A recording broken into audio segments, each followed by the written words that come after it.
currently imprison, torture men and boys, don't allow women to go to work, don't allow girls to go to school. You don't have economic prospects in that country either. This is all very emotive, but I don't think it meets the point. They're coming to Britain from France. Well, no, they're not. They're coming from Afghanistan. They're just using France as a route to get here. OK. Daniel Moynihan, let's stick with this point for the moment. Do you think that a convention that was drawn up in 1951, in the circumstances that have been described to us following the Second World War, is fit for purpose today? Is there anything wrong with questioning it? Well, of course we can question it, and whether it's fit for purpose or not, it's certainly being used in a very different way. The idea very often in the 1951 convention is that people would suffer some terrible catastrophe in their home country and they would have to flee into another and neighbouring country because they were not safe where they were, and that there they would find safety and some sort of accommodation and basic facilities, always with a view, as far as possible, to returning to their home country when it was safe and circumstances allowed.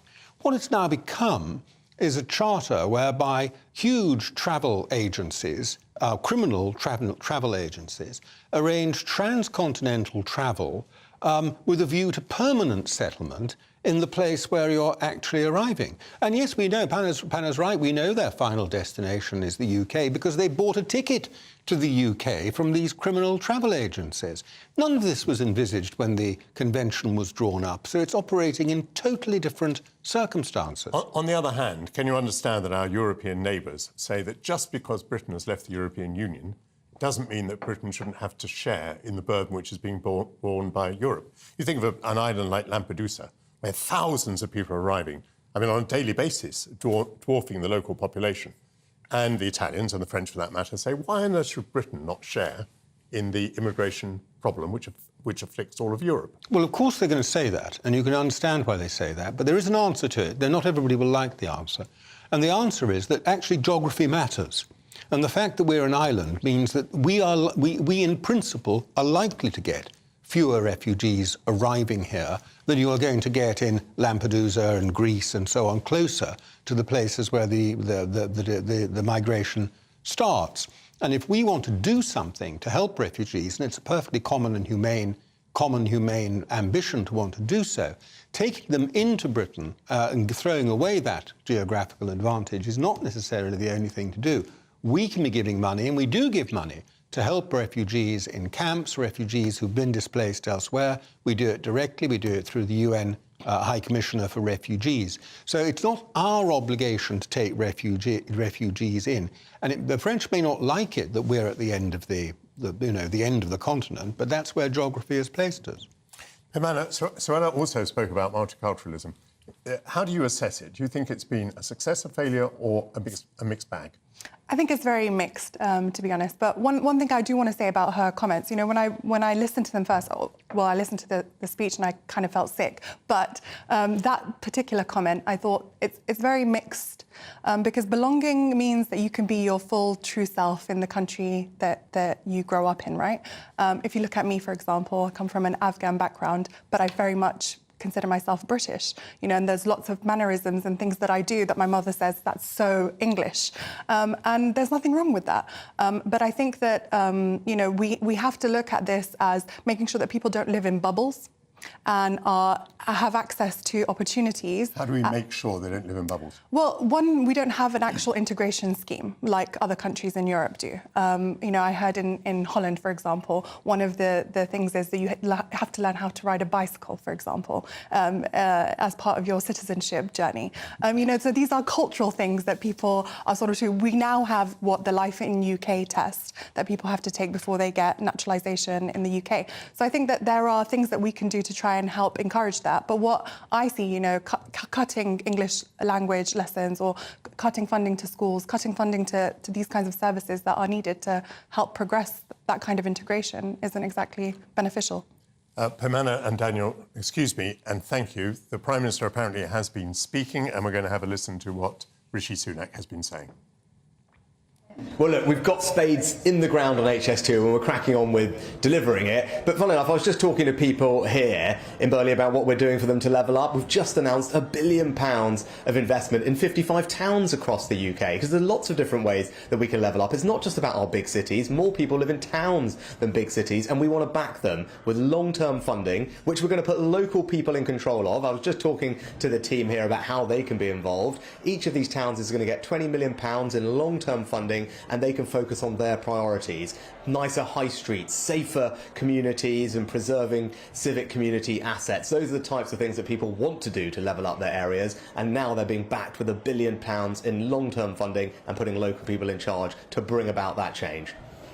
Liz Truss is going to say she wants a corporation tax cut. Michael Gove has said that he would like to see tax cuts before the next election. Would you like tax cuts before the next election? We're all Conservatives. Of course we want to cut taxes. The best tax cut, though, that I can deliver right now for the country is to halve inflation. It's inflation which is putting the prices of things up. Inflation impacting the cost of living. Inflation that's eating into people's savings, their bank accounts, their wallets. And that's why the first of my priorities is to bring inflation down, to halve it. And I'm pleased that we're making progress. I know things are still tough, but the last few months of data should give us comfort and reassurance that we're getting there. Inflation is coming down, as I said it would. We're going to stick to the course, and that is the best way for me to help people.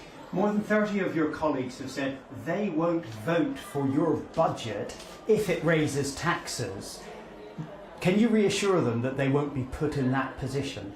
What all Conservatives wants to see are taxes coming down. Of course they do. That's what I want to see. But the best tax cut that we can deliver right now is to halve inflation. Now, that's something that I'm deeply committed to. It's the first of my 5 priorities. Why? Because that's how we can help people with the cost of living. We just want to put more money in people's pockets. And the best way to do that right now is through halving inflation. And that is a deeply Conservative approach to this. And my colleagues understand that. This is what Margaret Thatcher did. This is what Nigel Lawson did. This is in the tradition of great Conservative governments bringing inflation down, because that's the bedrock on which you build a strong economy, and that is the best way to help people with the cost of living. Inflation isn't actually a tax, though, is it? But it effectively acts like a tax, and it's a tax that impacts the poorest the most. That's why Margaret Thatcher made it a priority to combat inflation, and that's what I'm doing, because when we bring inflation down, that will then unlock so many good things for the country, but crucially, it will ease the burden on the cost of living, and that's what I want to do as Prime Minister. That's why it's the first of my 5 priorities, and the plan is working. Inflation is coming down.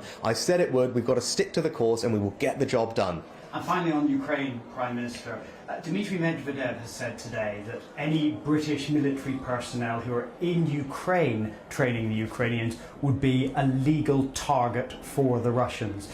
Can you see a time when British troops will be in Ukraine training the Ukrainians, as your Defence Secretary has suggested? Yeah, I think there's been some misreporting about this, so I'm pleased to just be absolutely clear about what's happening. Now, people will know for a long time that we've been training Ukrainian citizens and soldiers. We've been doing that here in Britain. We've taken a lead on that, and lots of other countries have joined our effort, and it's making a huge difference, and we'll continue to do that. And what the Defence Secretary was saying was that it might well be possible one day in the future for us to do some of that training in Ukraine. But that's something for the long term, not the here and now. There are no British soldiers that will be sent to fight in the current conflict. That's not what's happening. What we are doing is training Ukrainians. We're doing that here in the UK. It's something that everyone should be proud of, because it's making an enormous difference. The Ukrainians are very grateful for it, and it's something that lots of other countries have joined us in doing. Prime Minister, thank you very much. Thanks very much. Good. Great.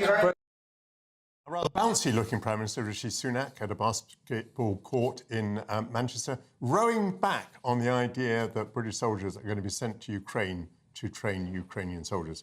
I'm sorry that we cut short, but nonetheless, my great thanks to Lord Moylan and Peymana Assad. In a few minutes, I'll be joined in the studio by former Supreme Court Justice Lord Sumption, who's just published the 5th and final volume of his magisterial history of the 100 Years' War. Stay with us.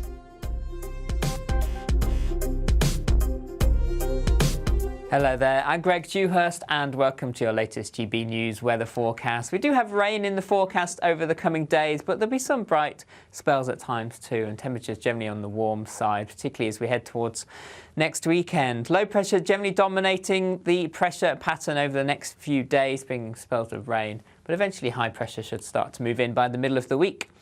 This afternoon we do have bright spells across Northern Ireland, Scotland, with a few scattered showers here, some thicker rain towards parts of Shetland. This cloud as well stretching from southwest England into Wales, the Midlands. Parts of East Anglia will give some spells of rain at times. Brighter to the southeast, and here temperatures lifting to around 23, 24 Celsius. Elsewhere, generally the high teens to low 20s. So on the warm side for the time of year. This frontal system tries to move a little further south and eastwards as we go through this evening into the early hours. Clear spells generally elsewhere. Still a scattering of showers across Northern Ireland, particularly northwest Scotland. Some of these on the heavy side. The wind's picking up here too. And for most, temperatures largely staying in double figures, and a warm night across the far south, where it will be quite a cloudy start to Monday morning. Some outbreaks of light rain and drizzle. And then through the day, this frontal system starts to push a little further north again and reactivate. So we'll see spells of rain across England and Wales. There'll be some brighter interludes at times too. Some of that rain could be heavy, perhaps thundery later on in the day, and temperatures getting into the low 20s. What you get for breakfast is something that, if we do our jobs right, you will wake up to news that you didn't know the night before. It's a conversation. It's not just me and Eamon. We want to get to know you, and we want you to get to know us. From 6, it's Breakfast with Eamon and Isabel. Monday to Thursdays on GB News, Britain's news channel. Westminster is going around in ever-decreasing circles, followed by the media. Britain is broken. How on earth did we get into this mess? But more importantly, how do we get out of it?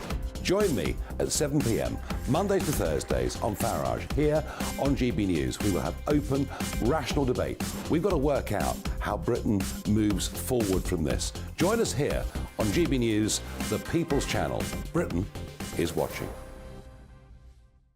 Join me, Andrew Pearce and Bev Turner, Monday to Thursday, 9:30 a.m. Who benefits from that? Not the British public. And on Fridays, join us, Tom Harwood and Ellie Costello from Britain's Newsroom. That's what you get with this show. That's fantastic. If it's happening, we're talking about it on Britain's Newsroom. GB News, Britain's news channel. GB News, unlike other broadcasters, isn't obsessed with the London-Westminster bubble. We think there's a nation beyond the M25, and that's why we talk about the issues that matter across the land. Join me on State of the Nation, 8 to 9 o'clock, Monday to Thursday, on GB News. Daisy's listening, and you should too. People in Britain, they love free speech, but they also love fair play. I don't care if I'm speaking somebody from a trade union, from the Labour Party, somebody from the SNP. And I think the viewers like to see that actually we can challenge one another, but in a positive way. We think we ask the questions that people want to ask, and often we ask the questions that we wanted to ask in Parliament but never got the chance to ask. So join us every Saturday, 10 a.m. till noon on GB News, Britain's news channel. Nightmare commute. Kick it up a gear with me, Patrick Christie's, at Drive Time, 3 till 6 p.m, Monday to Friday on GB News Radio. You can listen online and on DAB+, on the smart speaker app, and on the GB News app. And if you've got an Alexa, all you have to say is, Alexa, play GB News. We're also on TuneIn and the Radio Player apps. From the school run to rush hour, get revved up with me, Patrick Christie's, on GB News and GB News Radio. So Jubes and Kerr, we tackle the issues of the day with real robust debate, both sides of the fence, battling it out with me in the middle with my forthright opinions and views. And often really interesting things happen because you start with a position and then by the end of the debate you find actually, well, I might not have thought about that one. What we need in this country is 2 new political parties. You should maybe think about doing a 2024 calendar. I'm Michelle Dewberry and I'm keeping you company right through until 7 o'clock this evening. GB News, the People's Channel, Britain's watching. The Live Desk with me, Mark Longhurst. And me, Pip Thompson.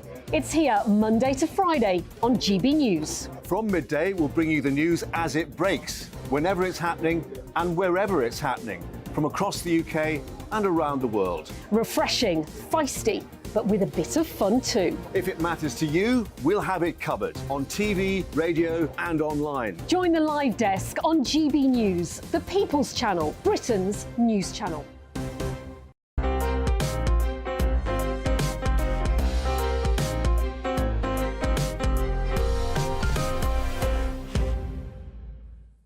Welcome back. The 100 Years' War has furnished the English imagination with some of its finest tales. The Black Prince winning his spurs at Crécy and King How's band of brothers triumphing at Agincourt. But with the death of King Henry V and his replacement by his infant son Henry VI England's fortunes changed.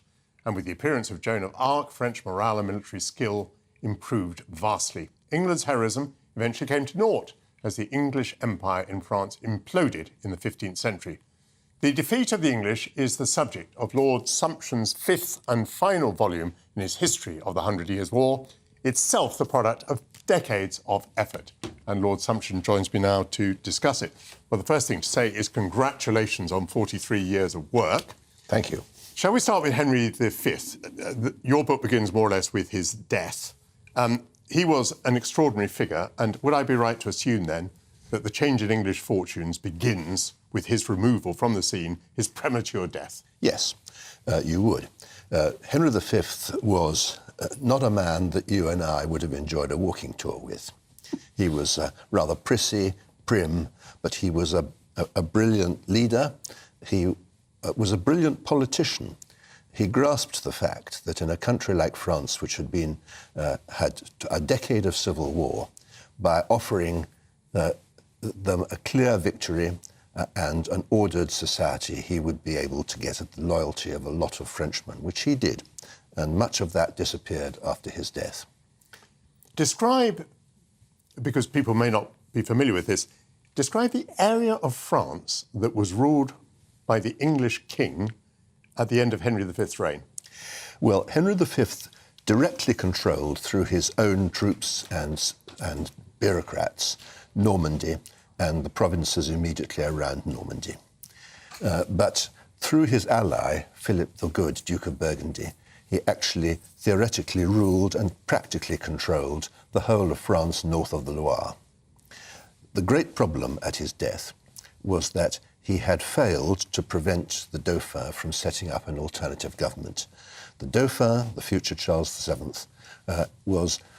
he was himself, in the beginning of his reign, rather an unimpressive figure, but he was supported by some brilliant advisors and civil servants, and they created a complete duplicate of the French state in Paris, based in Bourges, Poitiers, and Toulouse. And once that had happened, there was no chance that the English were going to be able to conquer the rest of France south of the Loire. That was the dilemma his successors faced. An extraordinarily important moment was the coronation of that Dauphin as King Charles VII in Reims. Yes. Why was that so important, and do you want to tell us how it came about? Well, it came about because Joan of Arc persuaded Charles VII to ignore the advice of almost all his military advisors, who had told him that it was impractical to march to Reims across 200 miles of enemy-held territory with no siege train and no supply train. And, of course, strictly speaking, they were right. Joan of Arc persuaded him to ignore that, and she basically bluffed her way into all the English-held fortresses on the way to Reims, and finally Reims herself. People were frightened about the reports of her triumphs in the Loire Valley at the Siege of Orleans.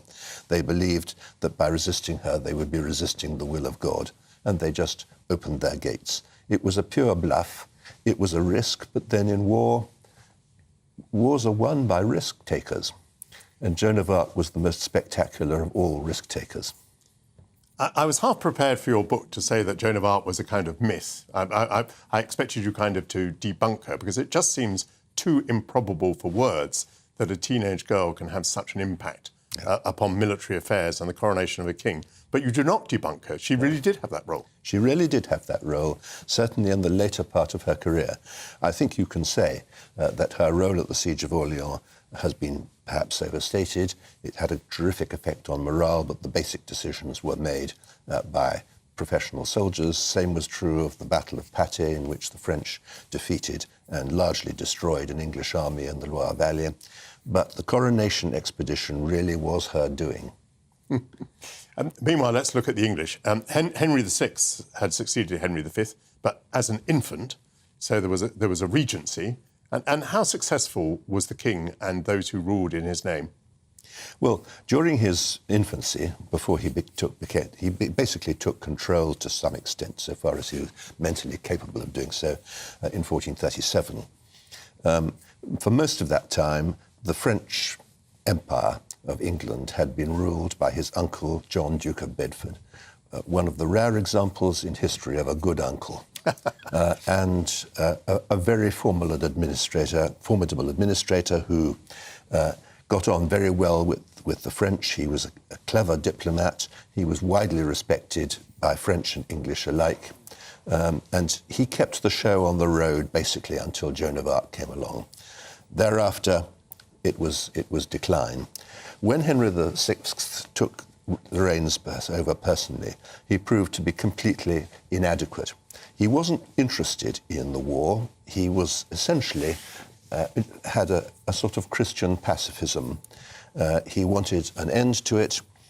He knew, or at least his advisors knew, that they couldn't simply give up without dishonouring the memory of the legendary Henry V. And really, it was the shadow of Henry V that loomed over most of his reign. It was the shadow of Henry V that prevented the English from compromising or withdrawing. They were doomed, therefore, to fight a war which increasingly they realised they weren't going to win, and the result was a predictable disaster. And talking of shadows, I've done work on the long-term impact of Joan of Arc. I mean, for example, she is resurrected during the Great War as the great French symbol of resistance.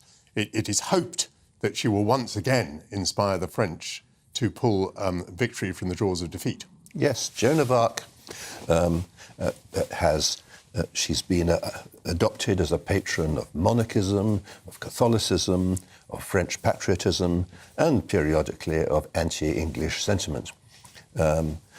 She has always been a formidable symbol, and one can understand that given the extraordinary dramatic character of her 1 year on the public stage before she was eventually captured.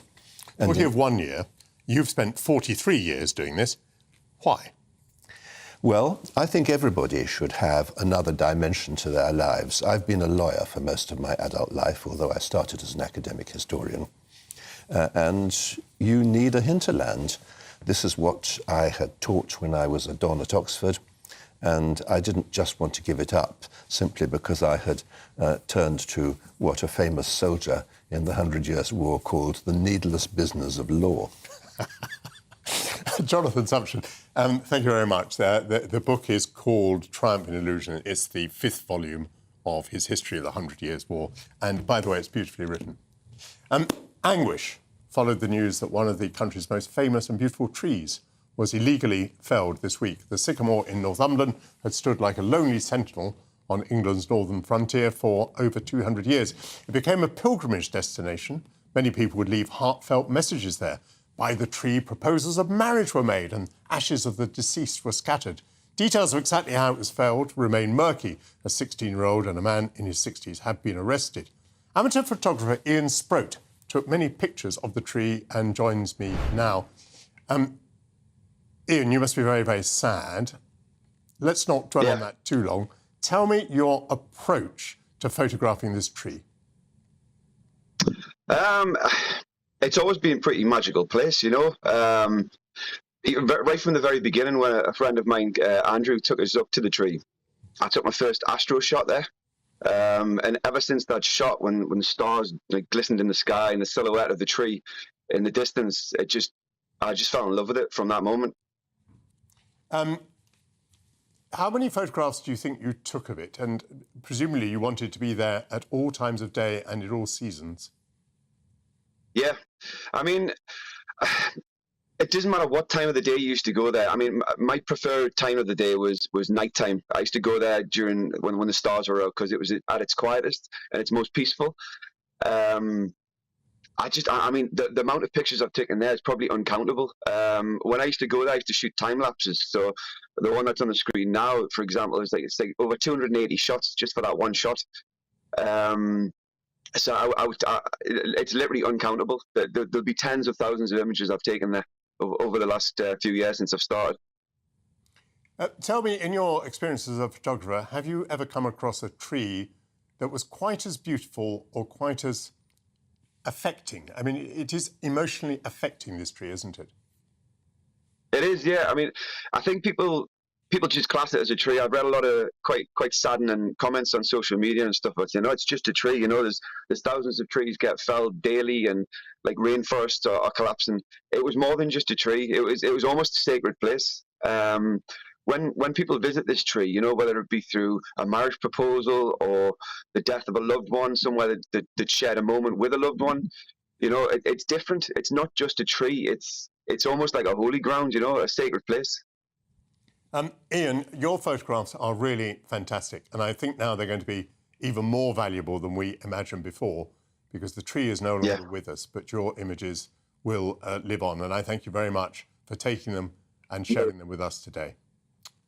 In a few minutes, I'll have Stefan Kyriazis in the studio, who's been to an unusual ballet in Birmingham. The Live Desk with me, Mark Longhurst. And me, Pip Thompson.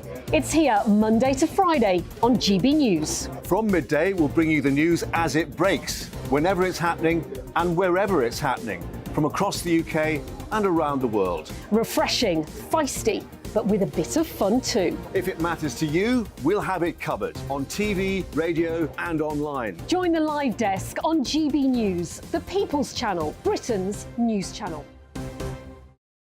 Join us every night on GB News at 11 p.m. for Headliners, which is 3 top comedians going through the next day's news stories, which is exactly what you need, because when the establishment has gone crazy, you need some craziness to make sense of it. Headliners. You don't have to bother reading the newspaper. We've got it covered for you. Every night at 11 p.m. and repeated every morning at 5 a.m. We won't send you to sleep like some of the other paper review shows out there. So join us 11 p.m. every night on GB News. The People's Channel, Britain's news channel. So Jubes and Kerr, we tackle the issues of the day with real robust debate, both sides of the fence, battling it out with me in the middle with my forthright opinions and views. And often really interesting things happen because you start with a position and then by the end of the debate you find actually, I might not have thought about that one. What we need in this country is 2 new political parties. You should maybe think about doing a 2024 calendar. I'm Michelle Dewberry and I'm keeping you company right through until 7 o'clock this evening. GB News, the People's Channel, Britain's watching. People in Britain, they love free speech, but they also love fair play. I don't care if I'm speaking somebody from a trade union, from the Labour Party, somebody from the SNP. And I think the viewers like to see that actually we can challenge one another, but in a positive way. We think we ask the questions that people want to ask, and often we ask the questions that we wanted to ask in Parliament but never got the chance to ask. So join us every Saturday, 10 a.m. till noon on GB News, Britain's news channel. In a world of dull and predictable radio and TV shows. Oh, hi. On Mark Dolan tonight, we've got big guests. We drill into the big stories of the day. The show adds up to a brilliant listening and viewing experience. Mark Dolan Tonight is the most entertaining current affairs show ever, and that's a fact. That's Mark Dolan Tonight, Friday, Saturday and Sunday from 9. Only on GB News, Britain's news channel. Every Sunday from 11, join Michael Portillo. There'll be topical discussion, looking at the week before and the week to come. So kick back and relax at 11 a.m. on Sundays on GB News with me, Michael Portillo. GB News, the People's Channel, Britain's news channel. Join me, Patrick Christie's, Monday to Friday, 3 till 6. We tackle the day's news agenda like you've never seen before. It's high tempo, high octane, the most controversial topics, and the best guests. You will not be able to take your eyes and ears off it. I'm not afraid to ask the questions that you really want answered. 3 till 6 p.m, Monday to Friday on GB News, the People's Channel, Britain's news channel.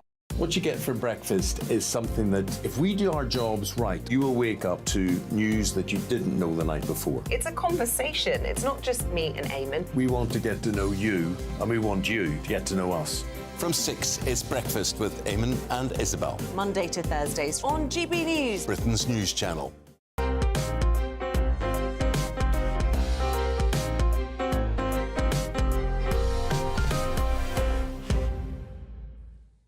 Welcome back. Stefan Kyriazis is here, rounding off an action-packed week in which he took in 4 shows. Stefan, that included a musical on a 1960s icon, Twiggy. Yes, Twiggy, which is a brilliant idea for a musical. Her life is extraordinary. The 60s, your heyday, Michael. You're welcome. immensely exciting, seismic changing time in society, pop culture, class culture, everything. So it's just a brilliant, fantastic idea for a show. There's a very powerful lead from Elena Skye, who's a strong young actress, musical theatre actress coming up. Really great cast, really fine band. But I would like you to use your parliamentary contacts, please, Michael, and can we make sure that Ben Elton never writes or directs another show, musical? This is hot on the heels of a very disastrous We Will Rock You Over the Summer. But what's disastrous? You've just described a show that sounded rather nice. I've described all the bare bones and all the sort of fundamentals. Unfortunately, the framework, most of it's directed to the audience, so the Twiggy character narrates to us, as do her parents. There's two girlfriends that are a bit like a chorus. I promise, hand on heart, at the interval, I said to my colleague, I just feel like I'm watching a Wikipedia entry. They just info dump a lot of the time. Well, in this year, this was, of course, the time when this was happening, or I had my first haircut. And then towards the very end of the show, the mother character, we get to sort of the late 80s, 90s, goes, well, of course, later on, Twiggy went back to Broadway, she starred on TV, she made a film, she did this, and then saved M&S. But if you, and the character says, but if you want to know more, look it up on Wikipedia. And you're like, a little bit close to the bone. And also Ben Elton's writing, he can't resist social commentary with bells and whistles. Did you notice my commentary? So the Twiggy character will literally say, of course, I was 15 at the time with my first boyfriend, Justin de Villeneuve, who was a complete chancer and used her, and he was 25. But then she'll say, but of course, these days, we talk about the Me Too movement, or we talk about gaslighting. And then... It does sound extremely clunky. It's clunky and preachy. Tell me, does a playwright have any alternative now? Because aren't the lawyers or the promoters saying, you've got to have trigger warnings, you've got to tell people that things were different then, you've got to explain the context. Is there an alternative to this? Well, these aren't trigger warnings as such. These are just letting us know how times have changed and have you noticed? And we're like, yes, we have noticed. So it's very, very heavy-handed. Like, so that ruins the evening for you? It completely, I mean, it makes slightly farcical elements of really serious, interesting, powerful, fascinating story. I mean, her husband, Michael de Winter, is an alcoholic, and she mentions it's like living with two people. You then get this trailer playing for a 1940s black and white film of Jekyll and Hyde, and we're like, oh yeah, two... It hammers it home. And then we do get footage of Twiggy every now and then when she absolutely shot down Woody Allen magnificently. You realise what agency she had, what power, and that doesn't translate. The show is called Close Up, a Twiggy story, and it fails in that remit. Yeah. And where is it? This is playing at the Meunier Chocolate Factory, and it is on there until November the 18th. Very good. Frankenperson. Which does come with trigger warnings, and this... starring Ian McKellen and Roger Allam, and McKellen himself has spoken out against trigger warnings, saying, darlings, quite frankly, I'd like to be surprised by a little bit of bad language and action when I get to the theatre. Yes, I noticed him say that. I thought that was very, very interesting and welcome. Yeah, so this show, the warnings are for bad language, there's lots of swearing, sexual references, and discussions of cancer and bereavement. So it's two much older gentlemen meeting whilst they're walking their dogs. McKellen's is a very feisty, opinionated gay man that's just split up with his partner of decades. Roger Allam is a little bit younger, but has just lost his wife, long-term wife, to cancer. And this kind of prickly, spiky, tentative friendship forms around them walking their dogs. And it turns into an unusual love story. And it's very much about... There's no age when you don't stop changing, learning, falling in love again, discovering something new about yourself, realising, becoming more than you were, but also mixed in with a fear of being hurt still, a fear of being rejected. It's a young playwright. It's only his third play. It's beautifully written, masterclass acting. Did you have to use your tissues? I did not use my tissues, and it doesn't gear you up for that. It's a very gentle, lovely examination of two very different people. It also presents McKellen's gay character as he is a sort of climate challenger. So it's like all gay people are not woke and super liberal and everything. It gives you different facets. There's a beautiful letter reading that is very moving, but it's a class act between two very fine actors and well worth seeing. So you recommend that? Yes, I do. It's on where?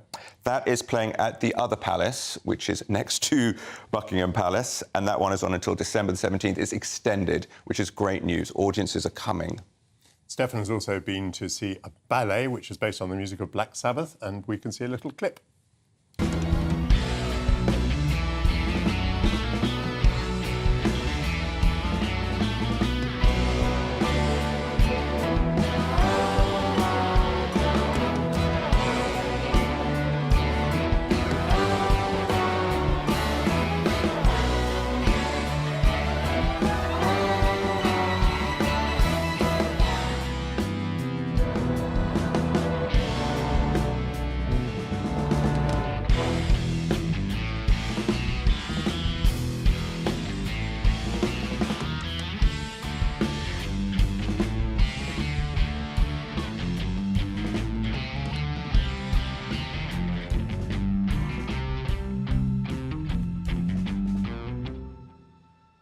Well, based on that, I would certainly want a ticket, but I believe it's hard cheese to me because I think it's sold out at every venue, hasn't it? Yeah, this is exciting news, and I feel like they possibly underestimated interest. It is going on tour. There are still returns, so it's coming to Plymouth, the Theatre Royal there, October 12 to 14, and then Sadler's Wells in London, October 18 to 21. I would be very sure that they are filming it at some stage as well, so we would hope that it will be streamed or possibly shown on television. Yes, we saw that. Thrilling rock music. They've worked with Tony Iommi, who's one of the founding members of Black Sabbath. Press night, he came on at the end with his guitar, which was explosively exciting.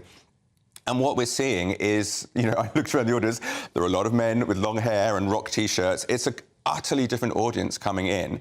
That's very exciting, and it's always fun to see ballet taking something and revolutionising, updating, grabbing sort of modern pop culture. So all of this is absolutely thrilling. It's all the original music, but often re-orchestrated. So it's not classic rock music, but it's beautifully done, fabulously danced, 3 different acts, no storyline. And for me, I was a little bit of a dissenter. I wanted a little bit more oomph and punch. I never quite got the raw power of it. I was left wanting a little bit more. I'm sorry, just turn the volume up a bit. But it's exciting, and I'm very thrilled that it's happening. And finally, a classical ballet.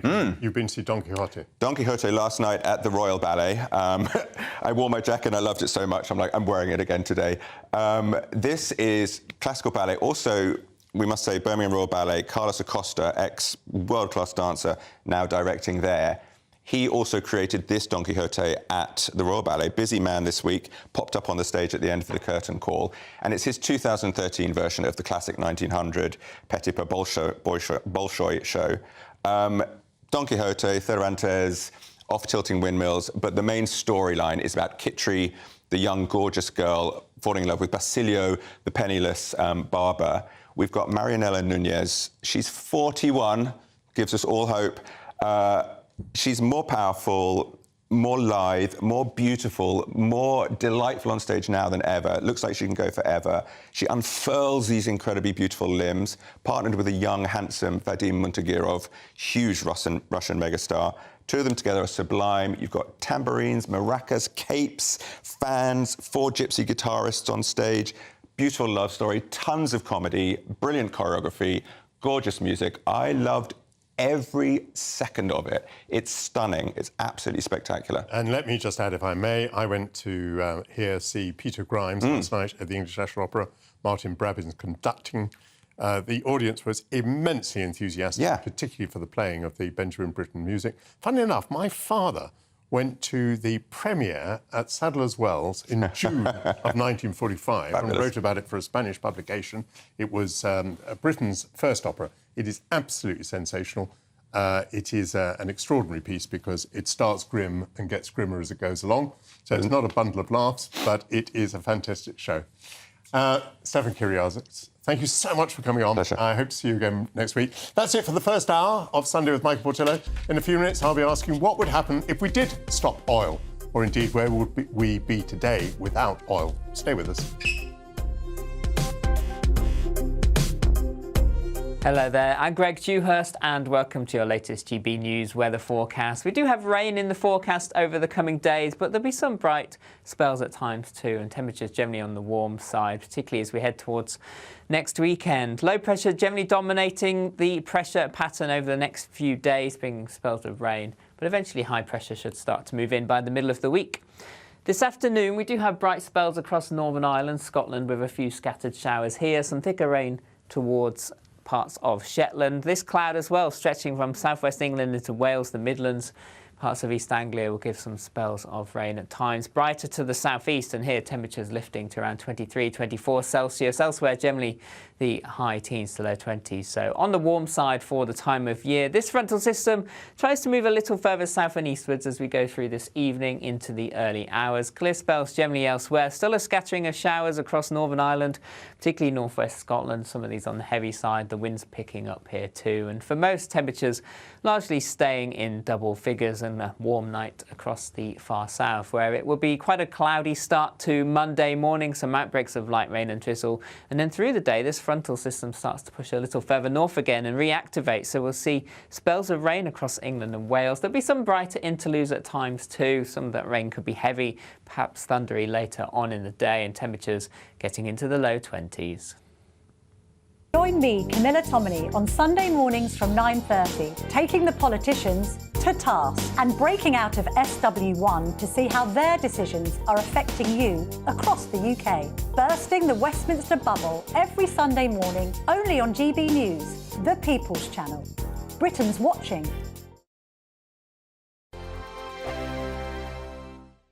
What you get for breakfast is something that, if we do our jobs right, you will wake up to news that you didn't know the night before. It's a conversation. It's not just me and Eamon. We want to get to know you, and we want you to get to know us. From 6, it's Breakfast with Eamon and Isabel. Monday to Thursdays on GB News, Britain's news channel. Westminster is going around in ever-decreasing circles, followed by the media. Britain is broken. How on earth did we get into this mess? But more importantly, how do we get out of it? Join me at 7 p.m, Mondays to Thursdays on Farage, here on GB News. We will have open, rational debate. We've got to work out how Britain moves forward from this. Join us here on GB News, the People's Channel. Britain is watching. Join me, Andrew Pearce and Bev Turner, Monday to Thursday, 9:30 a.m. Who benefits from that? Not the British public. And on Fridays, join us, Tom Harwood And Ellie Costello from Britain's Newsroom. That's what you get with this show. That's fantastic. If it's happening, we're talking about it on Britain's Newsroom. GB News, Britain's news channel. GB News, unlike other broadcasters, isn't obsessed with the London-Westminster bubble. We think there's a nation beyond the M25, and that's why we talk about the issues that matter across the land. Join me on State of the Nation, 8 to 9 o'clock, Monday to Thursday, on GB News. Daisy's listening, and you should too.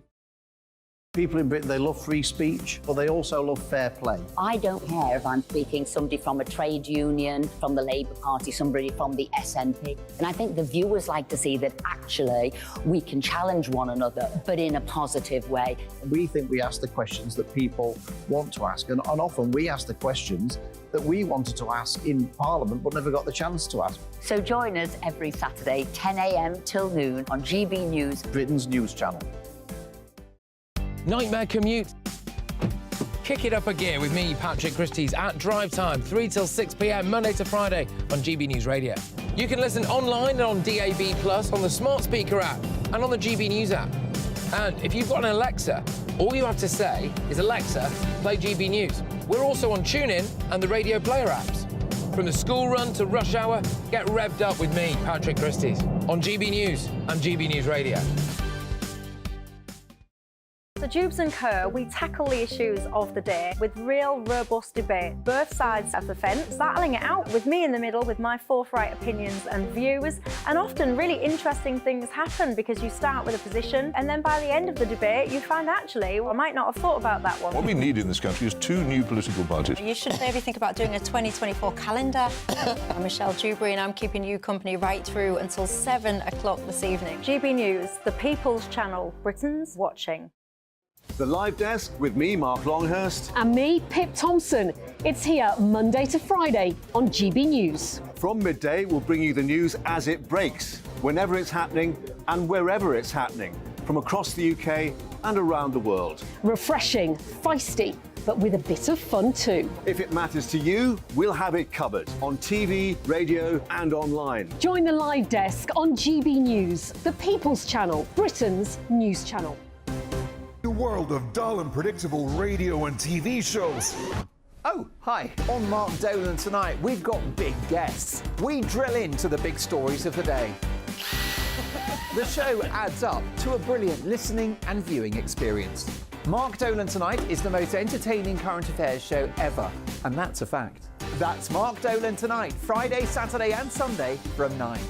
Only on GB News, Britain's news channel.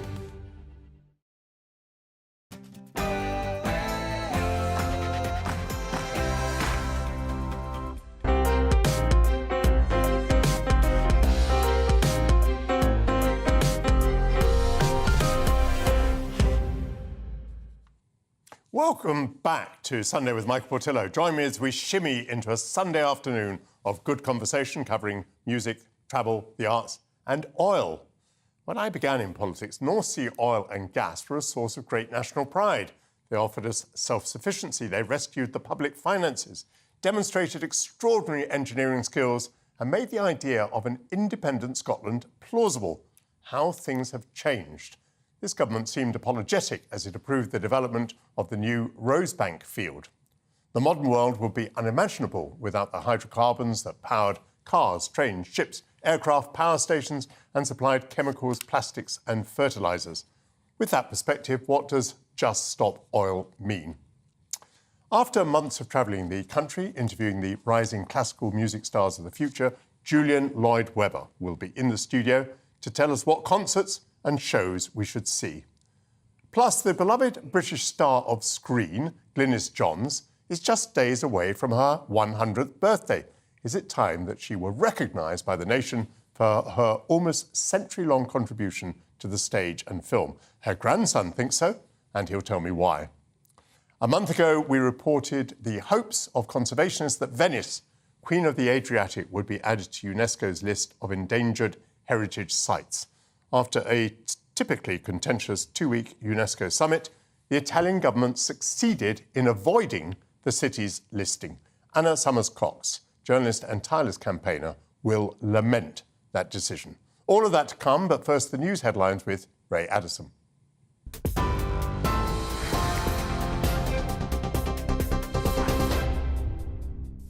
Thanks, Michael. Good afternoon. It's 2 minutes past 12 and we start with some breaking news. One person has been killed and another is in a critical condition after 3 men were stabbed in Halifax.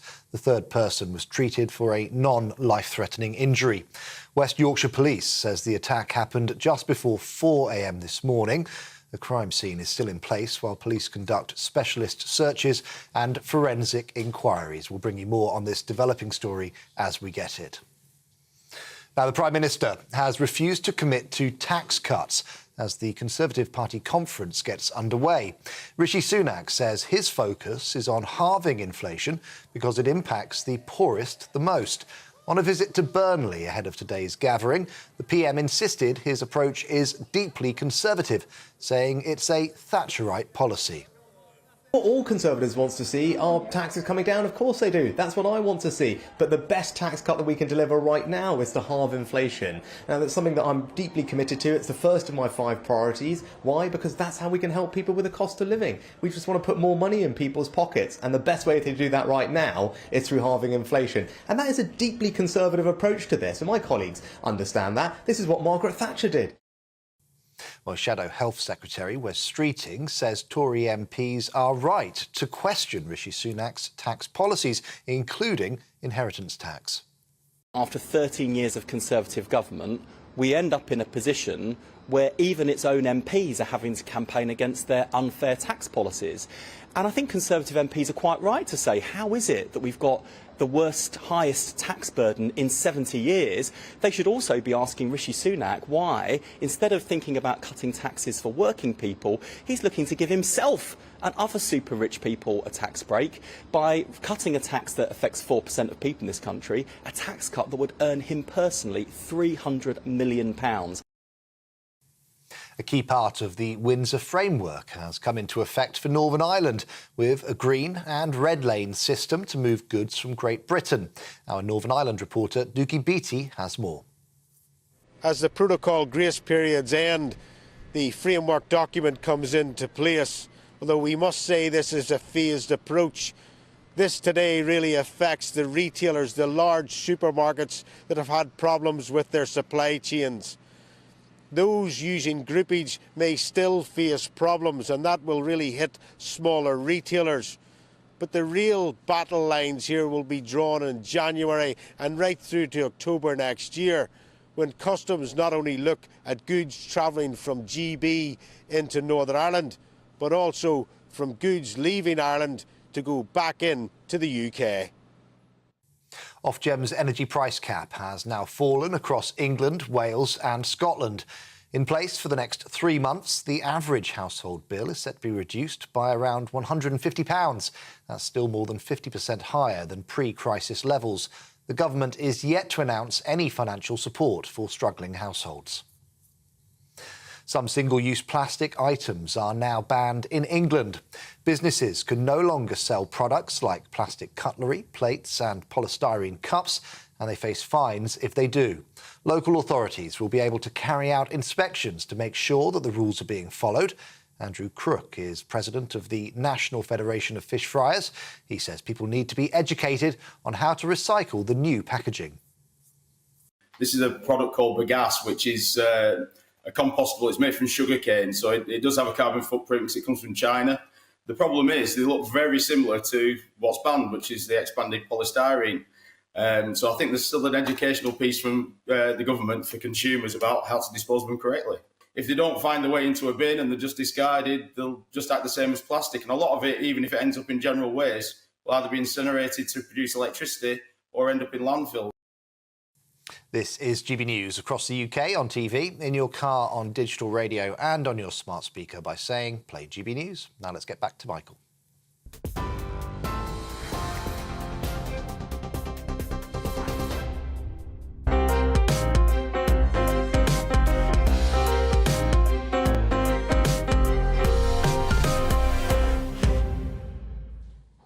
Thank you very much, Ray Addison. After last week's U-turn on some of the government's climate measures, Rishi Sunak's decision to approve further development of oil and gas in the North Sea was denounced by campaigners. Labour has attacked the decision and says it won't approve any more drilling in the North Sea, but neither will it rescind the licences granted by this government. How did Britain move from feeling very proud of its oil and gas production to regarding oil companies as pariahs? To answer that question, I've invited Tom Burke, co-founder of the climate think tank E3G, and Richard Ritchie, who was for many years Director of Government Affairs at BP. Welcome to you both.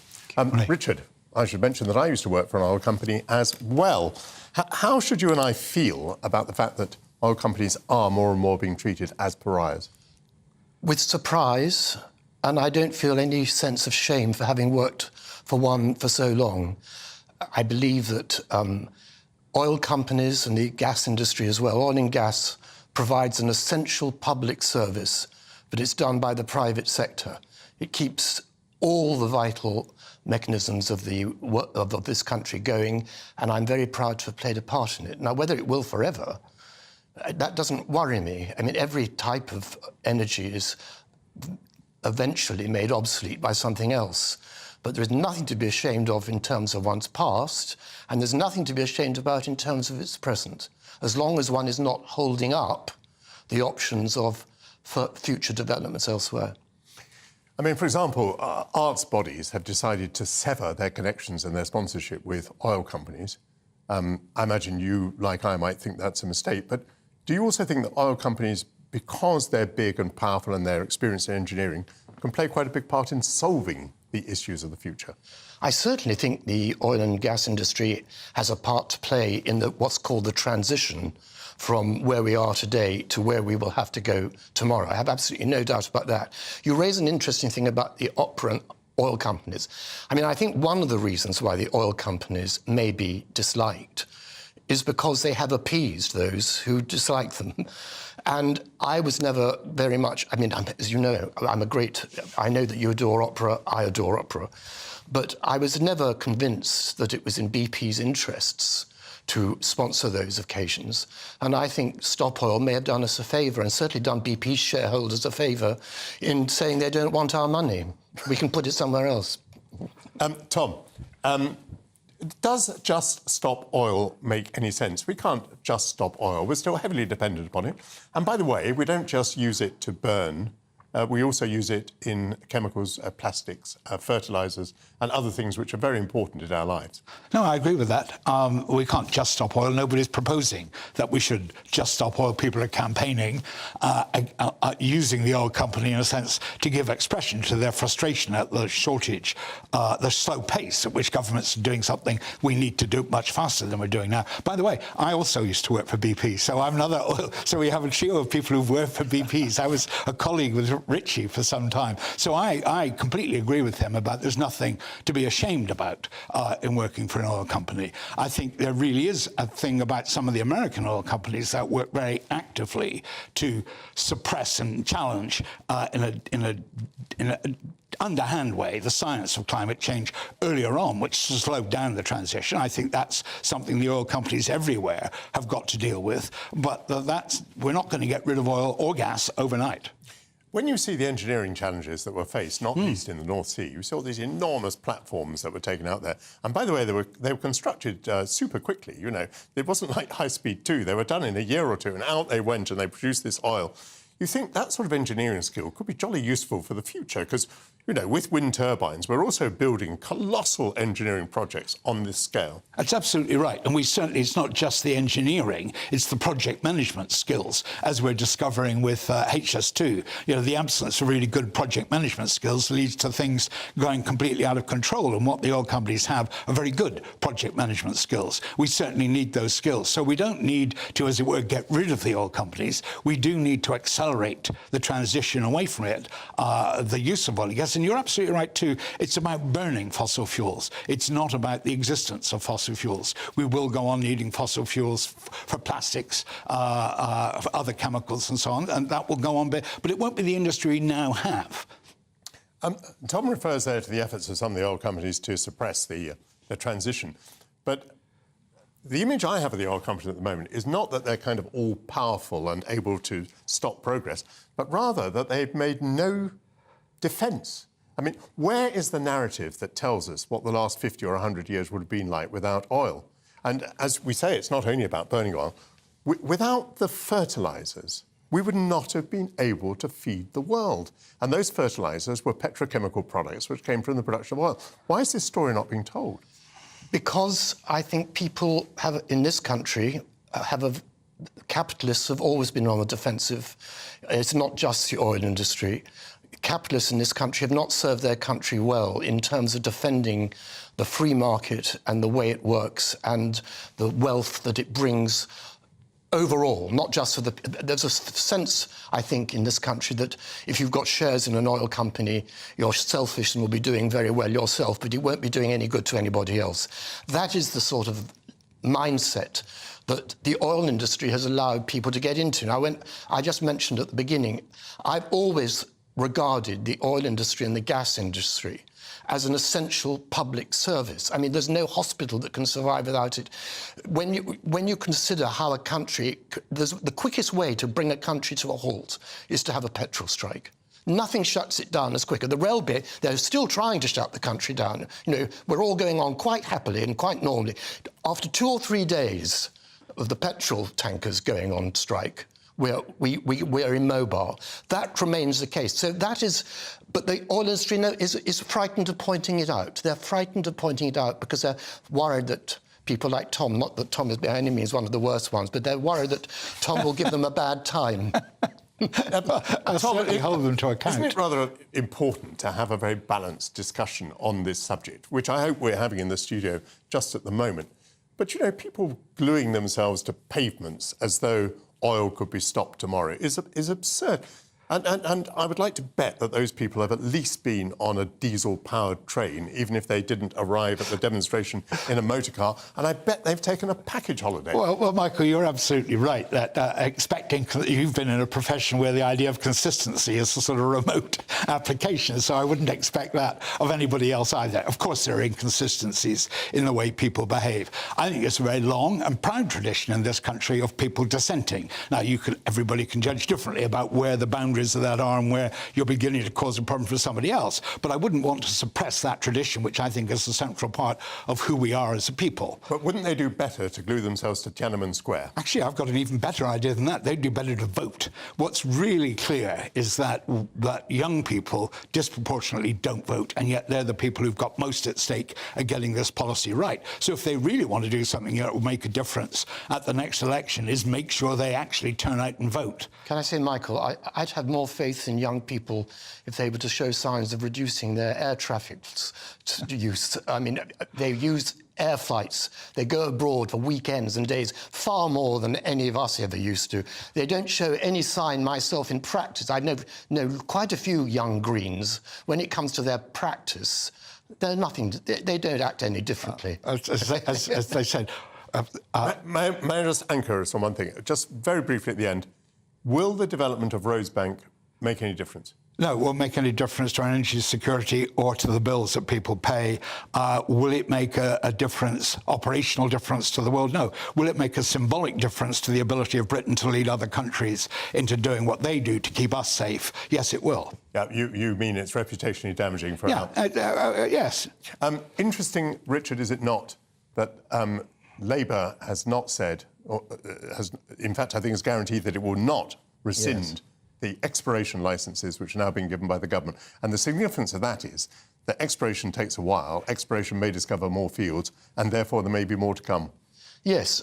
I mean, I don't agree with Tom, actually, that it doesn't contribute to our energy security. I mean, I know that it's not all going to be used here and that it's more oil than gas, but nevertheless, in the general scheme of things, a discovery of this size, and it's a very significant discovery, you'd be mad if you'd left it in the ground unless you knew you could do without it. And we know we can't do without it. And the next Labour government, if it is a Labour government, will know they can't do without it either, which is why they're not going to cancel it.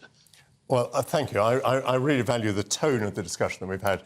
Thanks to Tom Burke and Richard Ritchie. Julian Lloyd-Webber has been traversing the land interviewing the future stars of classical music. After the break, he'll return to base to tell me which shows to seek out for the rest of the year.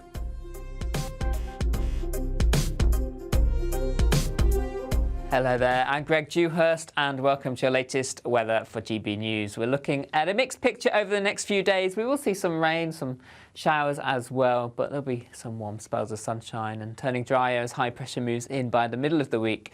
Pressure pattern at the moment is dominated by low pressure, bringing in spells of rain across the country. And we've got patchy rain across southern parts of Wales into the Midlands as we move through this evening time. This generally remaining cloudy across the southern half of the UK. Further north, drier, clearer spells, but scattering of showers for Northern Ireland, northwest Scotland, some of these heavy at times being blown in on a brisk breeze, and temperatures across the board generally staying in double figures. A muggy start to Monday morning, a cloudy start.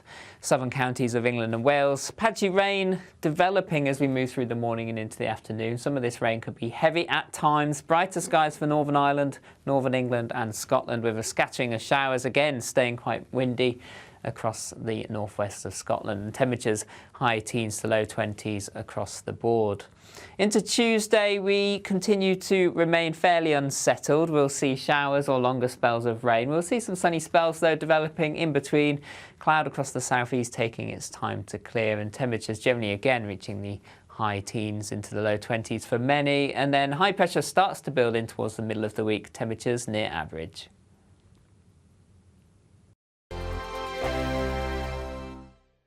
The Live Desk with me, Mark Longhurst. And me, Pip Thompson. It's here Monday to Friday on GB News. From midday, we'll bring you the news as it breaks, whenever it's happening and wherever it's happening, from across the UK and around the world. Refreshing, feisty, but with a bit of fun too. If it matters to you, we'll have it covered on TV, radio and online. Join the Live Desk on GB News, the People's Channel, Britain's news channel.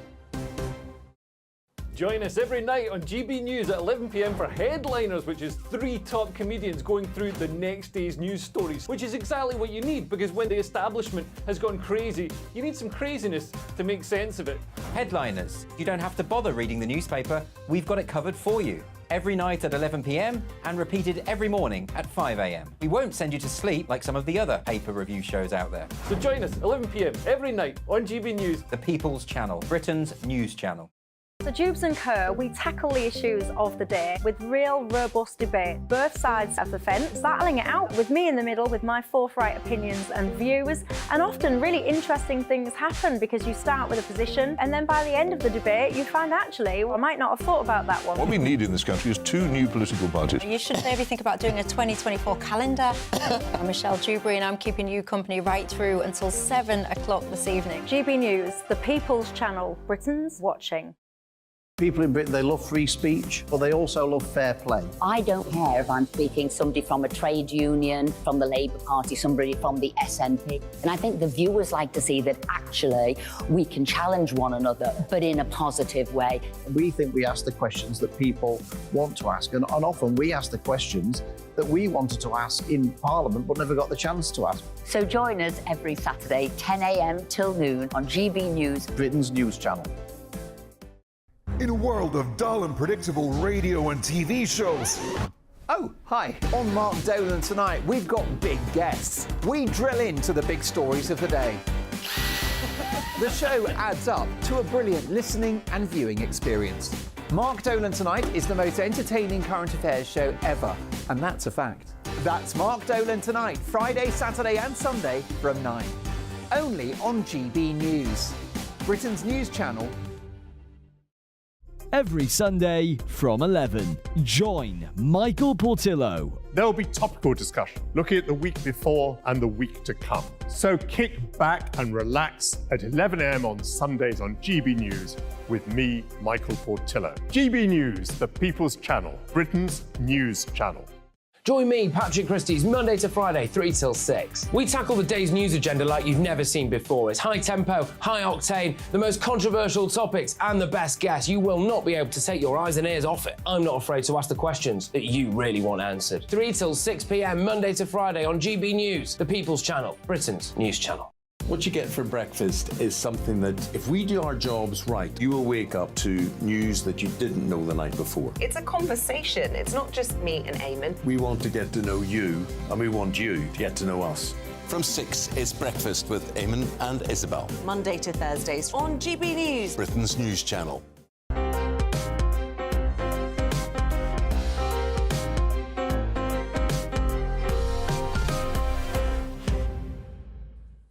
Welcome back. Having travelled the land interviewing the next generation of classical music talent, Julian Lloyd-Webber has returned to the studio today with a selection of shows from the 4 corners of the United Kingdom that everyone should see before the end of the year. Julian, very nice to see you in the studio. Welcome back from your tour. Thank you. I'm very pleased about this item because we're going to go to 6 different cities in the United Kingdom. I hate being London-centric. Shall we begin, though, with London? The Barbican, the London Symphony Orchestra, and we're talking about Ravel and Rachmaninoff. Yes, this is very soon. This is actually next week, October the 8th. It's a really good concert. It's at the Barbican, and it has the LSO have been very clever because with their concerts this season, they're programming a big new work alongside, well-known favourites. And this concert is very interesting because it's got a great violinist one of the younger violinists called Patricia Kopachinskaya. Well done. And she's understandably known as Pat Cop in the profession because no one could pronounce it. She is playing a new violin concerto by a really brilliant musician called Fazil Say from Turkey. He's a great pianist. And he writes really lovely, not scary new music. And this piece is subtitled 1001 Nights in the Harem, which is interesting in itself. So goodness knows what it's going to be like, but he's a lovely composer and he's very jazz influenced, and do try to catch that one. Is it going to be conducted by Sir Antonio Pappano? It is indeed. Now, Pappano has been, 10 years at the Royal Opera House, yes, and is just moving over. Yes. He's done a lot of work with the LSO before. Yes. And so he's now going to be their principal conductor. Yeah. So this begins a new reign, Pappano at the LSO, although I still caught him the other day conducting Rheingold at the Royal Opera House.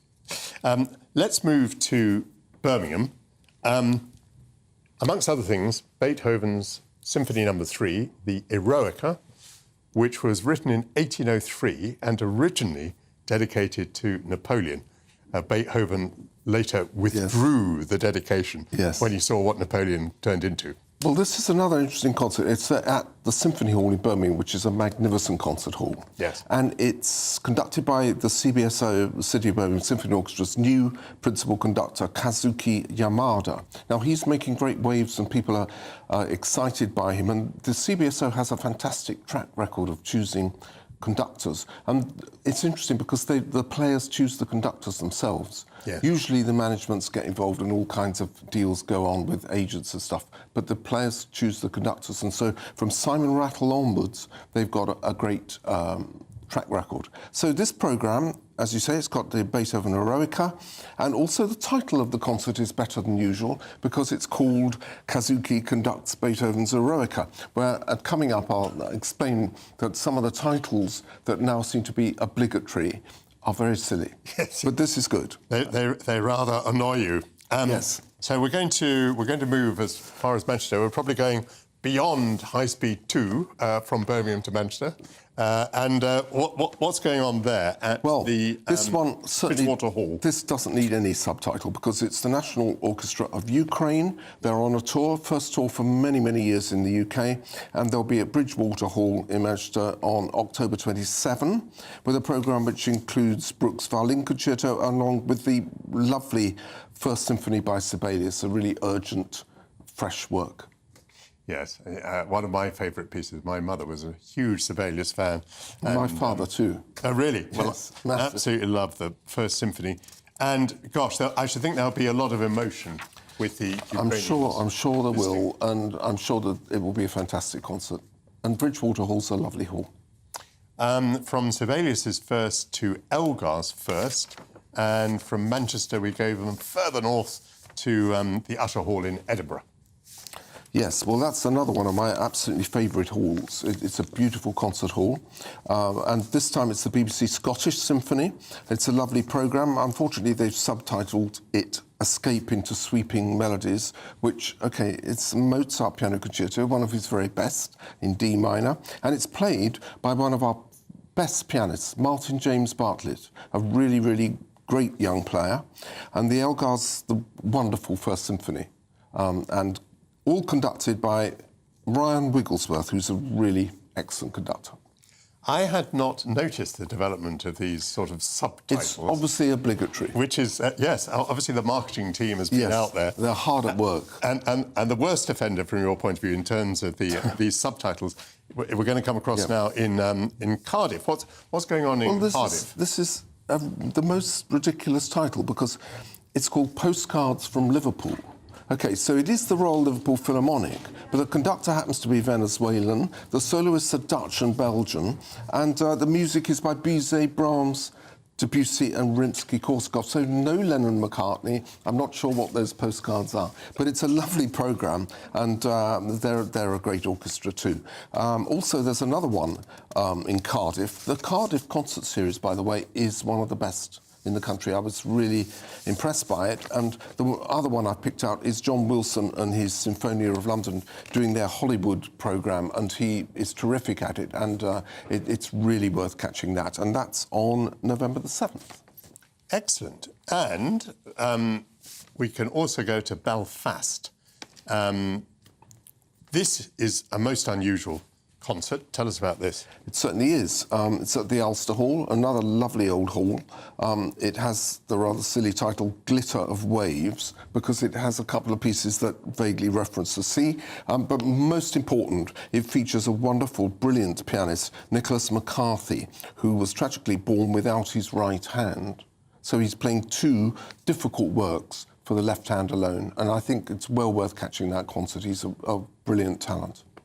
That is the most extraordinary proposition. So, I mean, how much of a repertoire has he been able to work with during his career? He's playing pieces by Britten, Diversions for Piano, and Ravel, Concerto for Piano Left Hand. There are other pieces. Prokofiev, I think the fourth concerto is for left hand alone. He graduated from the Royal College of Music, Nicholas, and there's a precedent there because the wonderful pianist Cyril Smith had a stroke while he was on tour in Russia, and he couldn't use his right hand again. And a big repertoire was created for two pianos with Cyril Smith's wife, Phyllis Selleck. And so I'm sure he's already exploring that, but it's very poignant, and that's a concert to catch, I'm sure. Julian Lloyd-Webber, thank you so much, taking us all the way around the United Kingdom with marvellous classical music available to us all. In a few minutes, the grandson of a British screen legend will tell me why Glynis Johns, who's been delighting audiences since the 1920s, should receive a damehood. Before that, here's a reminder of the latest news headlines with Ray Addison.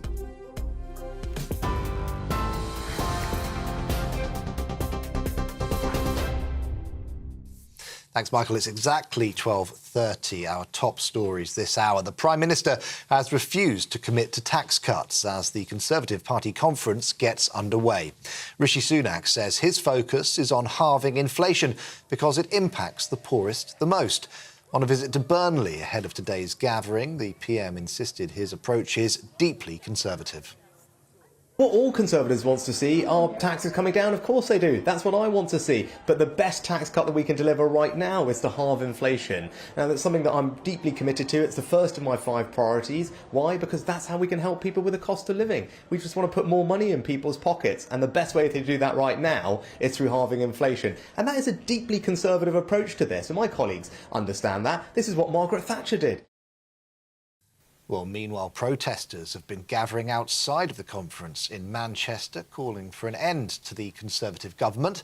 Some have been seen holding signs reading, "Bring down the Tories and free the North." Others are protesting against the Minimum Service Levels Act, defending the right to strike.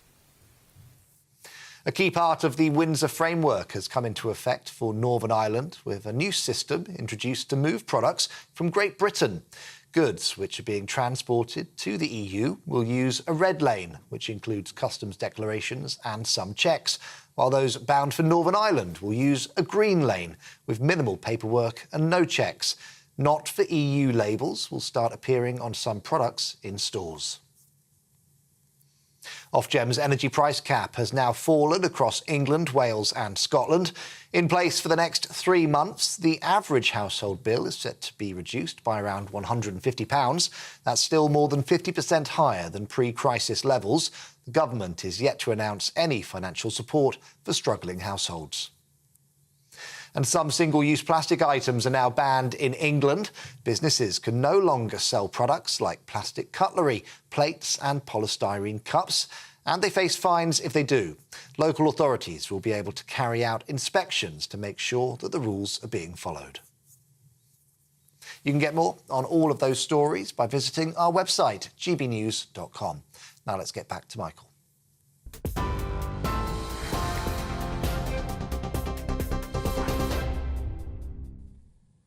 Thank you, Ray. Welcome back. Glynis Johns is one of the very few people who can say that her career is pretty much as old as she is, because as the legend of British stage and screen approaches her 100th birthday in 4 days' time, she's also celebrating almost a century since she first took part in a stage performance as a baby in 1923. Since that time, Johns has delighted her fans with appearances in movies like Mary Poppins, where she rallied the cause of women's rights as the suffragette Mrs. Winifred Banks, and tugged on our heartstrings with Send in the Clowns, which was written for her by Stephen Sondheim. Let's take a listen. We're clearly soldiers in petticoats and dauntless crusaders for women's votes. Though we adore men individually, we agree that as a group they're rather stupid. Isn't it rich? Are we a pair? Me here at last on the ground, you in mid-air. Send in the clowns. Marvellous. Given Glynis's extraordinary accomplishment, her fans are calling for a damehood. Among them, her grandson, Thomas Forward, who joins me now. Welcome to GB News. It has been an extraordinary career, and I hope you'll be in a position to wish your grandmother a very happy 100th birthday in 4 days' time. Why does it need to be crowned by a damehood, do you think? Oh, well, I think her cultural contribution has been massive. She's career spans over 8 decades, which I don't think many actresses can claim to that. And, some of her work has just been fantastic. I'm still actually quite moved by, just listening now to Send in the Clowns. You know, and also I think that any, you know, probably anybody that makes it to 100 could probably get a knighthood. You know, in itself, it's quite incredible. But yeah, I think her career has been remarkable. I mean, Sondheim actually wrote a track for her, you know. Tell me about your own relationship with her. Were you very starstruck by your grandmother when you were young? Yeah, I mean, it was quite incredible. I do actually I have a memory of going to school and telling other children that my grandmother was in Mary Poppins, and I'd get quite upset because they wouldn't believe me. No, it was it was wonderful. It was wonderful to see her on the screen, and then you know, be visited by her, and then you know, meet up. And did she have time for her grandchildren? She was. I mean, I was living in Sussex, and she was obviously living in Hollywood. So, but we would see each other perhaps, you know, once a year. Once a year. I mean, every time she'd come over to London, she would give me a call. Tell us about some of the great actors and actresses that she worked alongside. Oh well, oh Lord, there are so many of them. Rex Harrison. Gary Cooper, I mean, the list, Peter Ustinov in The Sundowners. I mean, the list just goes on. I mean, she did, you know, over 60 films and 30 plays, which is a remarkable career. You know, the only thing is, I'm not particularly in favour of the honours system, and you know, I'm sorry to be a slightly dissenting voice.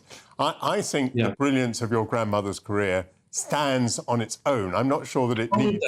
I'm not sure that it needs a further adornment, a bauble.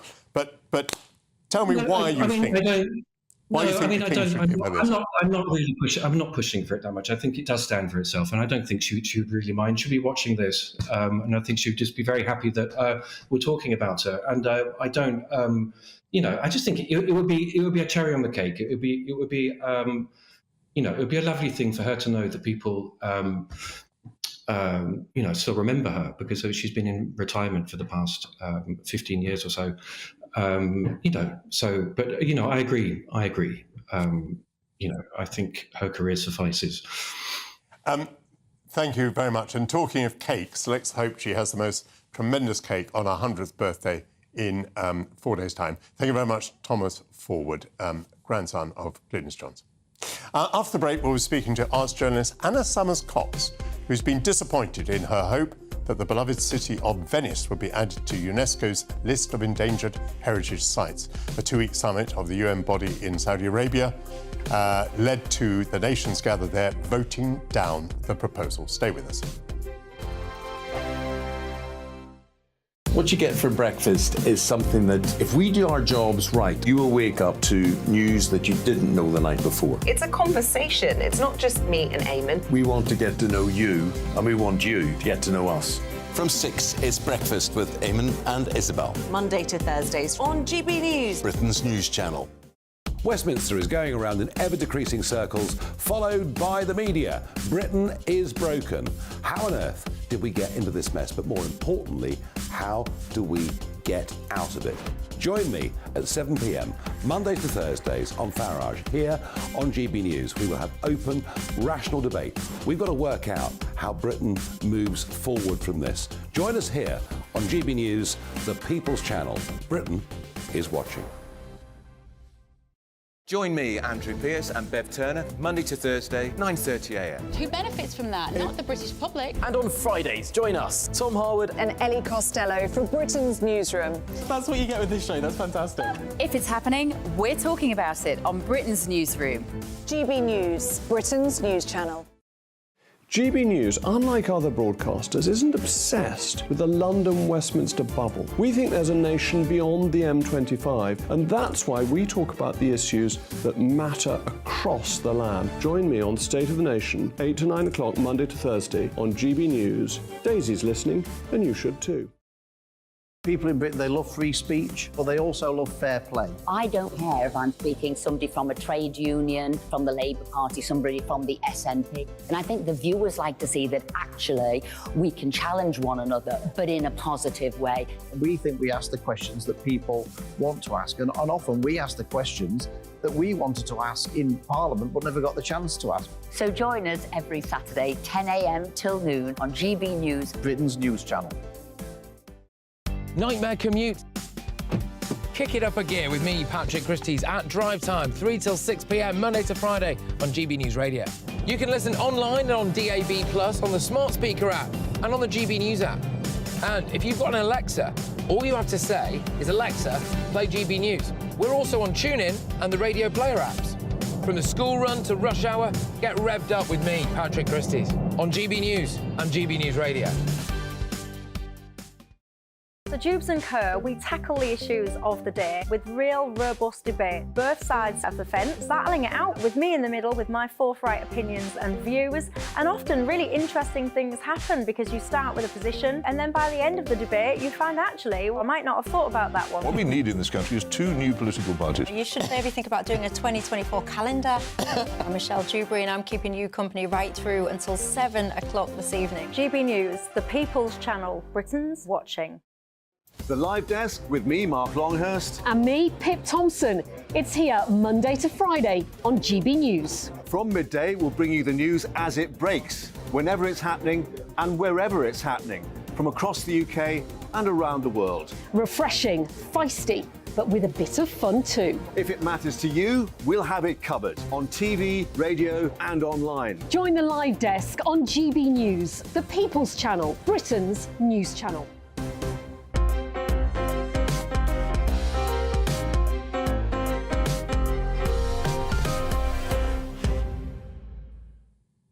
Welcome back. The twisting waterways and stately palaces of Venice have for centuries captured the imagination and proved a fertile setting for literature and film. Most recently in Kenneth Branagh's latest Poirot adaptation, A Haunting in Venice. But could it be that in a few decades we'll be able to experience the city dubbed the Queen of the Adriatic only in old movies? Rising sea levels threaten to overwhelm Venice, and efforts to have it added to UNESCO's list of endangered heritage sites have been consistently thwarted by the Italian government. It's just happened again at UNESCO's summit in Saudi Arabia. I'm joined now by Anna Summers-Cox, who's founder of the art newspaper and a tireless campaigner for the preservation of Venice. Lovely to see you, and welcome to GB News. Tell me what danger Venice is in, please. Well, people talk about all kinds of dangers, the big ships, the tourism, but let's focus on the big one. The big one is the rising sea level. Now, I expect people have heard of the Intergovernmental Panel on Climate Change. If they haven't, they should, because it's the most authoritative body predicting what's going to happen. It's one that governments consult. And in their most likely scenario of what's going to happen by the year 2100, we will have a rise of water level of between, let me think, I've just turned it into inches for the benefit of GB News, 18 to 28 inches, plus the subsidence, because the whole of northeast Italy is going down. Venice is not basically going to die because it's sinking, it's going to die because the water is rising, which gets you to very close to 39 inches in water rise, at which point the city will be falling down, because the buildings are built on stone bases, which are relatively impermeable, and the water is already beginning to creep up against the brickwork. It's eating away at the brickwork, crumbling it, and the buildings are going to start falling down in large numbers.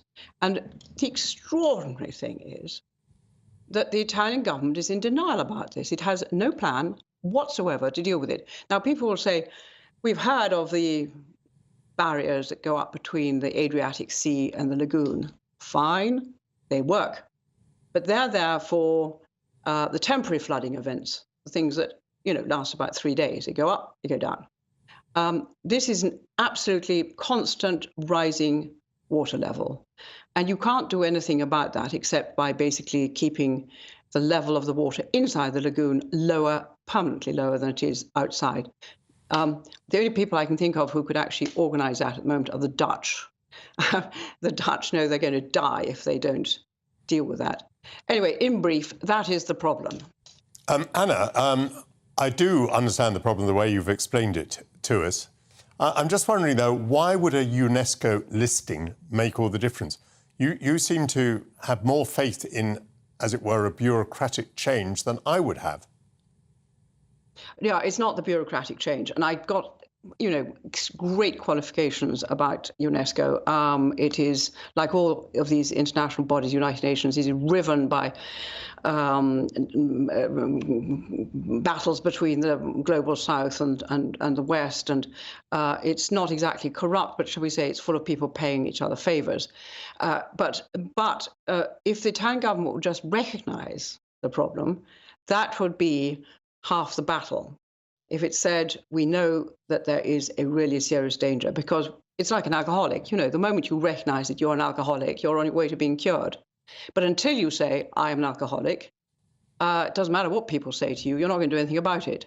So that's number one. Number two, UNESCO does still give a kind of seal of international approval importance, which makes it easier to turn to the European Union, major funders. It's easier for the Italian government to say, well, let's get in the Dutch. I keep going on about the Dutch. The Dutch really would know what to do. So that's why I'm very, very disappointed that for the third time, the Italians have managed to weasel out of it. And why? Why are the Italians doing that? I mean, why do the Italians regard a listing under UNESCO as being the worst possible thing that can happen to them, as being, I suppose, a reproach to them? Well, exactly. It's a reproach to them. I mean, they have been mismanaging Venice now for decades. And people imagine that somehow Venice is being looked after by a bunch of senior civil servants in Rome. This is not the case. There is no department in Rome thinking about Venice. It's managed by sort of minimum of eight different local authorities, all of whom have their own fish to fry. And, for example, one of the things that UNESCO says they've got to do is get the tourism under control. But nobody wants to get the tourism under control because that is the big milk cow that's making everybody rich. UNESCO says you need to have a buffer zone around it. And they're busy building high-rise hotels. So local pressure, local government pressure, but right-wing pressure on a right-wing government that wants to keep all the various parts of right-wing Italy on side, very happy to go along with that, plus the fact that it's considered humiliating. I don't regard being right-wing as necessarily a sin against the Grail, but have the Italians not taken some quite important measures, like keeping the cruise ships out of the lagoon and charging tourists €5 a head to come in? Yeah, well, first of all, €5, is that going to stop the day trippers coming in? When you think that it costs $30 to visit the Museum of Modern Art in New York, €5 is not going to stop people. What you need to have is basically a kind of a quota per day, and this can all be done with digital means and so on. But you have to accept that you will limit the numbers. Currently, they don't even accept that you need to limit the numbers, number one. Two, so that was just a bit of PR, which they very cleverly announced just before the meeting in Riyadh of the UNESCO committee. The cruise ships. OK, the cruise ships no longer come into the lagoon, which they also announced before the previous meeting with the same effect. However, inside the lagoon, not visible from Venice, is a sodding great port, international port, with enormous cargo ships coming in. So the cruise ships are not coming in anymore, but the cargo ships are still coming in. They're having to deep dredge in order to bring them in. They want to expand this port. This destroys the lagoon. And even worse, one of the reasons why they don't close the mobile barriers in time to stop St. Mark's Square and the Basilica, this wonderful, wonderful, wonderful Byzantine church in St. Mark's Square, from flooding, is because if they raise the barriers too often, the big cargo ships get stuck outside the lagoon or inside the lagoon, and the ship owners say, well, we might not bring our cargo ships to you at all. We'll take them somewhere else, like Trieste. So they have thrown the Basilica under the bus. You put it very, very graphically. I was just thinking, I travel quite a lot for a living as well, because I make a lot of travel programmes. I've been horrified, particularly this year, in one place after another, where these enormous cruise ships, like vast blocks of flats with 6,000 people on board, tower over some poor little town or city that they're visiting. I mean, what we're saying about Venice is acute and urgent, but we actually have this problem much more broadly. We're probably going to have to get used to the idea of quotas, aren't we? And that we're going to have to apply long in advance and possibly pay a fee in order to go and visit, I don't know, Prague, Venice, Paris, you name it. I agree. I think the days of sort of laissez-faire tourism are over. I mean, I compare it always with motor cars. When motor cars were invented, you could buy a motor car, put it on the road, and you just drove it. Eventually, there were so many, you started to have to have regulations because people were crashing. There are now so many people wanting to visit the most famous sites that it has to be regulated. And we can take our lead from the ecological sites like the Galapagos Islands, where, again, the numbers are strictly limited, and you have to pay a large fee to make up for any damage that your presence might cause. Yes. Of course, a lot of people will be very worried about the idea that tourism is going to be a thing only to be afforded by the rich. It's been very nice to talk to you, Anna Summers-Cox. And may I say that the background you have behind you is absolutely outstanding, the best that I've seen on GB News. Thank you very much. That's it for me, or very shortly will be, but Martin Daubney is here, taking over at 1 o'clock. What do you have up your sleeve? Well, of course, the Tory party conference is kicking off in Manchester, so we're going to focus on that. The day started with good news, as the Tory lead the Labour lead over Tories now down to 10 points, and that's an Observer opinion poll who normally wouldn't give the Tories much leeway. It's interesting, isn't it, Michael, that if you throw out some Conservative policies to Conservatives, they seem to like it. This rowback on net zero, the 20-mile-an-hour limits, talking tough, potentially on the Rwanda ruling. Will they go to war, as it were, with the ECHR over that? There's also a £1.1 billion levelling up fee been put out to 55 towns, and they're all in the red walls. It's tactical. Places like Mansfield, Skegness, Wigan. The seats that will decide the next general election are being targeted. Will it be enough? Or is it the last chance saloon? You've been to a few of these. What's your state of play on this one? I'm delighted not to go to them anymore. Are you? I bet. Actually, as you know, they're very, very tough in that there's so much socialising. Yeah. And I'm afraid a bit of drinking and so on isn't there.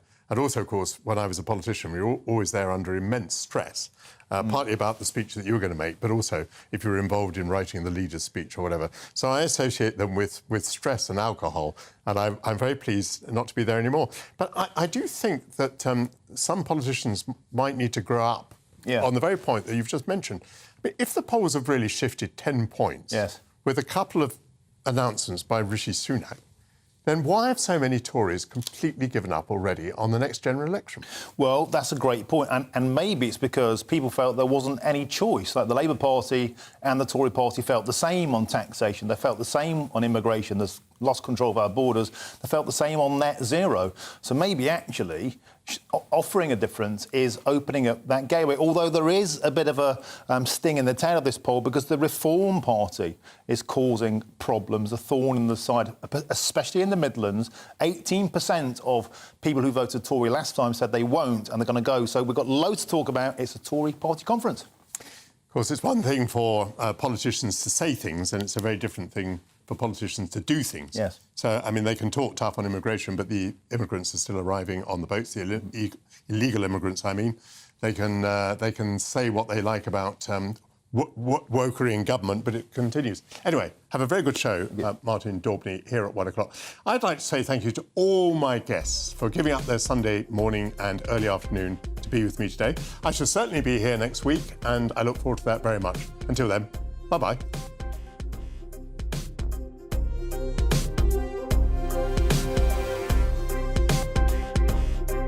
Hello there, I'm Greg Dewhurst and welcome to your latest weather for GB News. We're looking at a mixed picture over the next few days. We will see some rain, some showers as well, but there'll be some warm spells of sunshine and turning drier as high pressure moves in by the middle of the week. Pressure pattern at the moment is dominated by low pressure, bringing in spells of rain across the country. And we've got patchy rain across southern parts of Wales into the Midlands as we move through this evening time. This generally remaining cloudy across the southern half of the UK. Further north, drier, clearer spells, but scattering of showers for Northern Ireland, northwest Scotland, some of these heavy at times being blown in on a brisk breeze, and temperatures across the board generally staying in double figures. A muggy start to Monday morning, a cloudy start. Southern counties of England and Wales. Patchy rain developing as we move through the morning and into the afternoon. Some of this rain could be heavy at times. Brighter skies for Northern Ireland, Northern England and Scotland, with a scattering of showers, again staying quite windy across the northwest of Scotland, and temperatures high teens to low 20s across the board.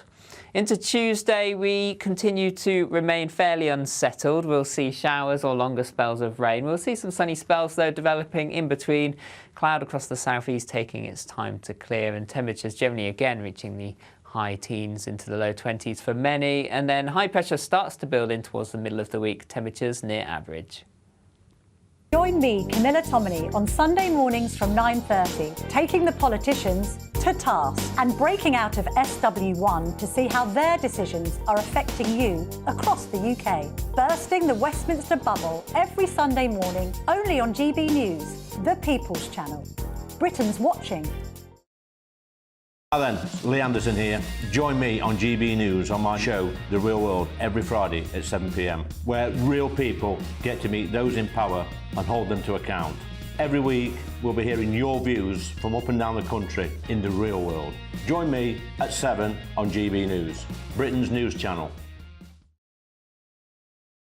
I'm Andrew Doyle. Join me at 7 o'clock every Sunday night for Free Speech Nation, the show where I tackle the week's biggest stories in politics and current affairs with the help of my two comedian panellists and a variety of special guests. Free Speech. The Live Desk with me, Mark Longhurst. And me, Pip Thompson. It's here Monday to Friday on GB News. From midday, we'll bring you the news as it breaks, whenever it's happening and wherever it's happening, from across the UK and around the world. Refreshing, feisty, but with a bit of fun too. If it matters to you, we'll have it covered on TV, radio and online. Join the Live Desk on GB News, the People's Channel, Britain's news channel. Join us every night on GB